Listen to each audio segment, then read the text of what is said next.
Hello, and welcome back to the channel. As you can see here at the end of the 2028-2029 season, as you can see, we've won the Stanley Cups. This Jersey Quest franchise win with the Calgary Flames, and Matt Coronato was the success. So we're going to kind of recap the cup-winning season here, and then kind of at the end probably mention, talk about what's next, which we'll get to that later. But yeah, so as you see here, we won the Stanley Cup, beating the Ottawa Senators, as you kind of tell based on the calendar there, in the Stanley Cup final.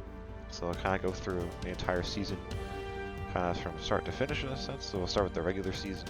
You need to have a good regular season to make the playoffs and all that. So as you can see here, we finished with a 49-28-5 record, which was good for 103 points and second in the Pacific Division, behind the President's Trophy winning Anaheim Ducks. The season was kind of wild in the sense there was a lot of like 100 plus point teams. There was, let me count, 1, 2, 3, 4, 5, 6, 7, 8, 9, 100 teams that had 100 plus points in the regular season.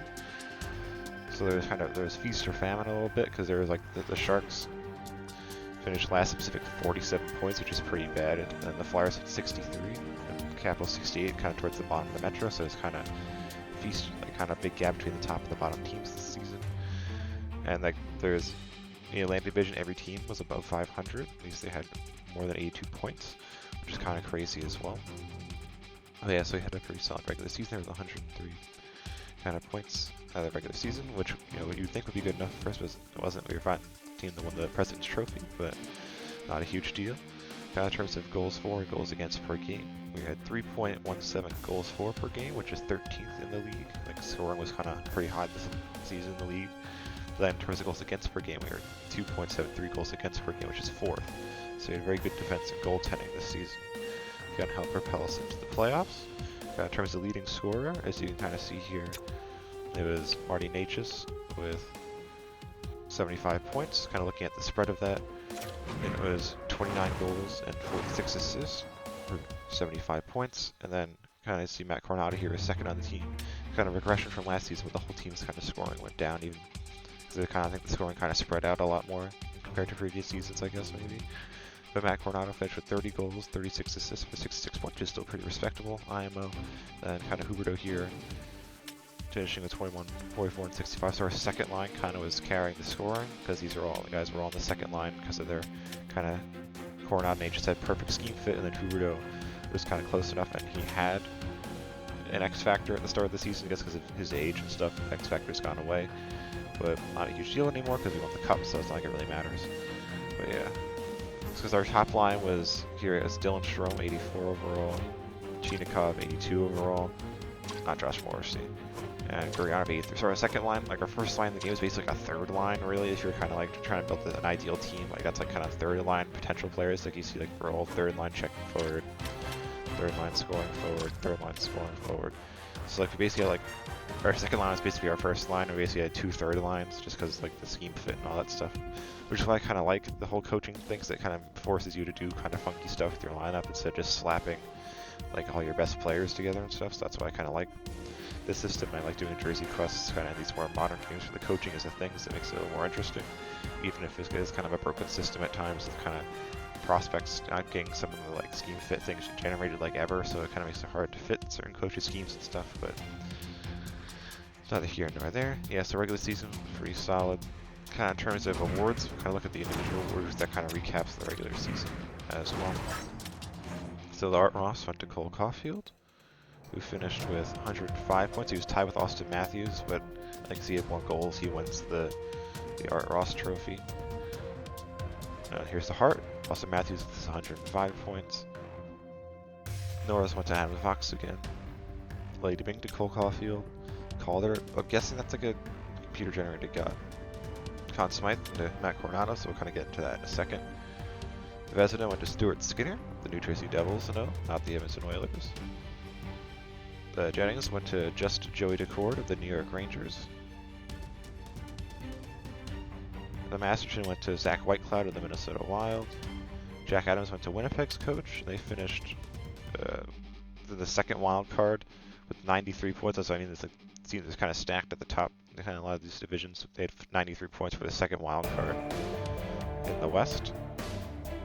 The Selke went to Connor Bedard. Lindsay to Matthews, and as I said, the rocker shirt was Cole Caulfield, which is why I guess he won the Art Ross and not Austin Matthews, even though they were tied for points. Cole Caulfield had more goals, it looks like, so he won the kind of the Rocket Rashad. So kind of in terms of the playoffs here, we'll kind of get into go kind of series by series through the playoffs and whatnot. But I guess I haven't really mentioned this at all ever before, because it's not like a huge thing, but I mentioned that this season the captain of the Flames was Jonathan Huberdeau, who'd been captain pretty much, I think, ever since I traded Michael Backlund away. And then the kind of alternate captains were Mackenzie Weegar and Brady Shea. So as we kind of get to the playoff tree here, I'll kind of go through that. So as you can see, we got matched up against our rivals who we lost to in last season's kind of second round, the Vancouver Canucks. So that kind of gave us a good start on the playoffs. So I played games 1 and 2 this time around and won both by identical 5-2 score lines, which the games were a lot closer than that actually. As that's, I think in both games I took like 3-0 leads or something like that, and then kind of stupid me trying to like rush the game to kind of move time along, was did like a pass out, tried to do a pass out from the goalie, which then ended in disaster, and then they kind of clawed it back. I had scored 2 empty netters to kind of steal those 2 games, so we won those 5-2, 5-2. And then games 3 and 4 were simulated, which we won 5-1 and 3-1 to sweep the Vancouver Canucks. We then got matched up against the Winnipeg Jets, who beat the President's Trophy Ducks in the first round. This series went to 7 games. We jumped out to a 3-0 series lead with 4-3, 6-3, and 3-2 wins. The Jets then clawed it back with 3-2, 8-3, and 5-4 wins, and the Sim Engine blessed us with a Game 7 win by a score of 3-2 to advance to the Western Conference Finals again. Against the Nashville Predators, we lost to in our first kind of season in the West of the Conference Finals, so kind of chance for redemption here. Kind of this series, basically the exact same kind of thing happened as in the second round series, which is kind of wild. We hopped out to a 3-0 lead with 4-3, 4-2, and 6-2 wins. Nashville then forced a Game 7 with 6-4, 5-4, and 4-1 wins. And once again, Sim Engine was super kind to us here and gave us a Game 7 win by a score of 2-0, which was super exciting. Then we got matched up against the Ottawa Senators in the conference finals. That was 5 games, so it was pretty easy there. We won Game 1, 5-0. The Senators then tied the series at 1 apiece with a 4-3 winning Game 2, and then we stormed out and won 3 in a row by scores of 3-2, 3-2, and then a 4-0 shutout in Game 5 for us to win the Stanley Cup in 5 games, which is pretty exciting.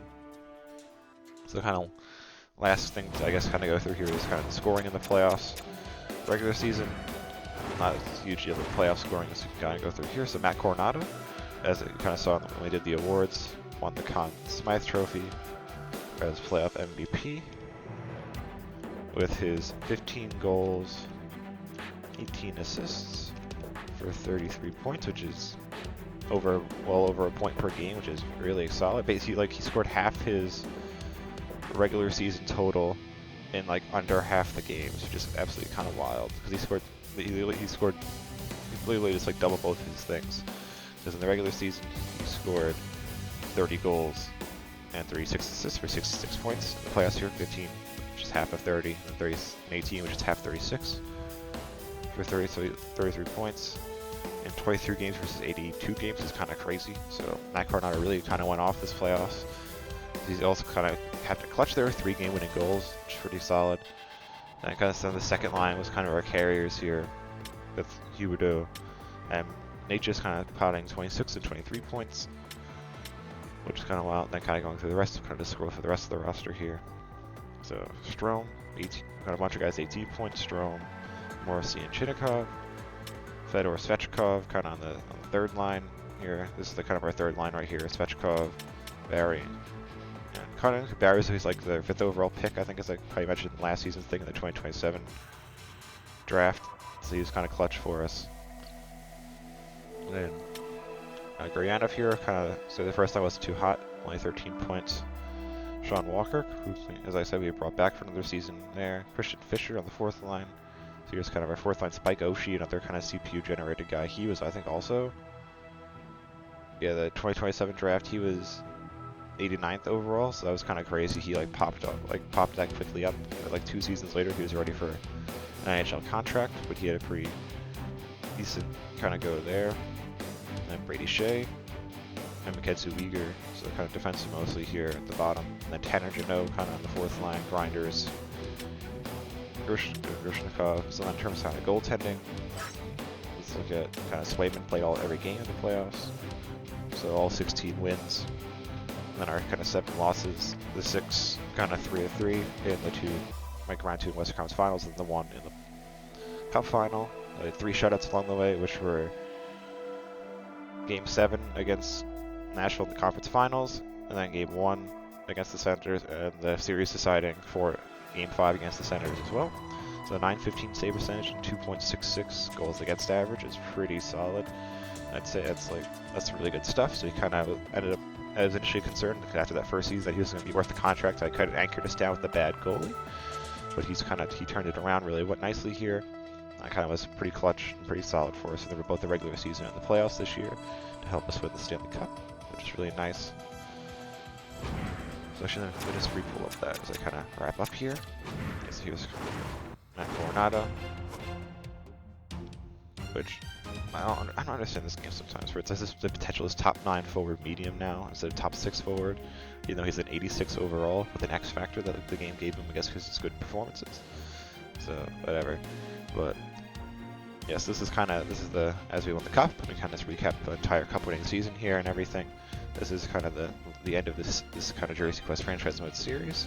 So this is like, I think, our longest one so far. This is like, what, 6 seasons? 24, 25, 26, 27, 28, 29. I guess that's 6 seasons, which is our longest one so far, which is a pretty long one in general. So that's pretty, thankfully, it kind of ended up working out this season, which is kind of surprising considering, as I said, we kind of basically had like a third line for our first line, but our second line kind of really carried us here, which is why I like kind of playing to those kind of coach scheme things really works out, because you kind of have lines that unexpectedly kind of carry you because of their kind of chemistry and stuff, which is what that second line did. Because we had players with higher overalls on there because they were a perfect scheme fit, rather than putting them on the first line and kind of forcing it that way. So it was really kind of worked out nicely. But yeah, so this is kind of the end of the series here. Kind of what's next on the channel. Not 100% sure. I think it's going to be either another kit quest, which I'm not 100% sure who it will be yet, so I have to kind of figure that out, or another Jersey quest, which again, I also wouldn't know who it would be yet either, unfortunately, because I kind of basically like decide right before I start playing and kind of start doing the introductory video, like what I'm going to do with it. So I have to look at like who the coach or the manager is to kind of then figure out like what team kind of fits with them, or what, especially if they're like numbers over 99, which a lot of them have been recently. So that I had to actually kind of think about it instead of kind of just doing the like based on the number and stuff. So I got to think about it, and then kind of find out potentially a team that works first, and then kind of find a player that works on that team, kind of, or vice versa. Usually the first one team and then player. When it's the number, it's player and then team, kind of, so that works. The format works. So I got to spend some time kind of thinking about that and whatnot, and then kind of decide and all that good stuff. But yeah. So hopefully it should be a fun one though, hopefully. And so thank you, I guess, to everyone who watched this episode and any other episode in the series. And I hope you enjoyed it, and I hope you consider watching whatever the next series ends up being as well. Thank you. And there it is! Stanley Cup champions! The dream has been realized for every single player in that room and on the ice. Well, it is the best, right, James? I mean, such a difficult trophy to win, and it's a childhood dream, and you can see them all in celebration right now. It's a cumulative effort, especially such a grind to be able to get here. The sacrifices, as you said earlier, blood, sweat, tears. They're here, they're hoisting the cup, a moment they'll never forget.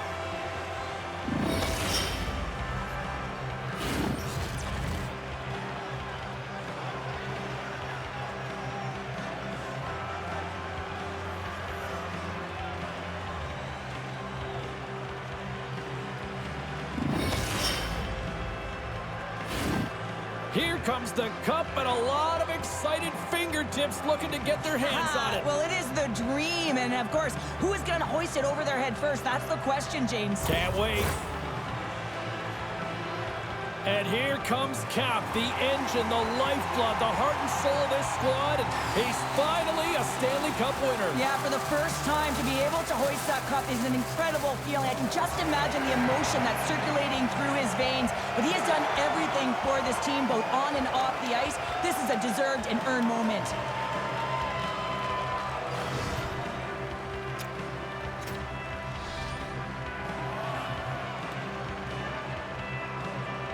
And it's your Conn Smythe Trophy winner's turn to get the cup.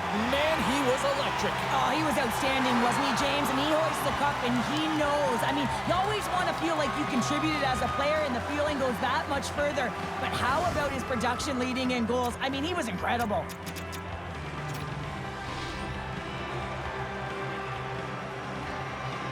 Well, his playmaking ability was a huge reason why they won the Stanley Cup, and now he gets his hands on it, Cheryl. Yeah, and those hands delivered some gifts, didn't they? I mean, he was so elusive and deceptive, and you have to be to open up some space in a tight game in the playoffs.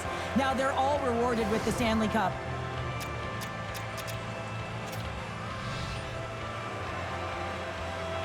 You know, he's not going to get the headlines or all the fanfare, but they don't win without his contributions. No, they don't, James. I mean, the water bucks, they got to be moving, and they got to be creating energy, and that's exactly what he did, all while contributing at the same time. Let's face it, you need secondary scoring in a Stanley Cup final, and he provided it.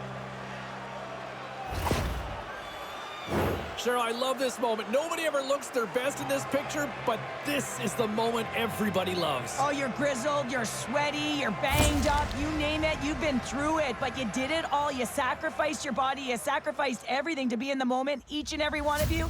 Now you get to do it together, get this fabulous celebration photo, one that will go on your wall and you'll never forget.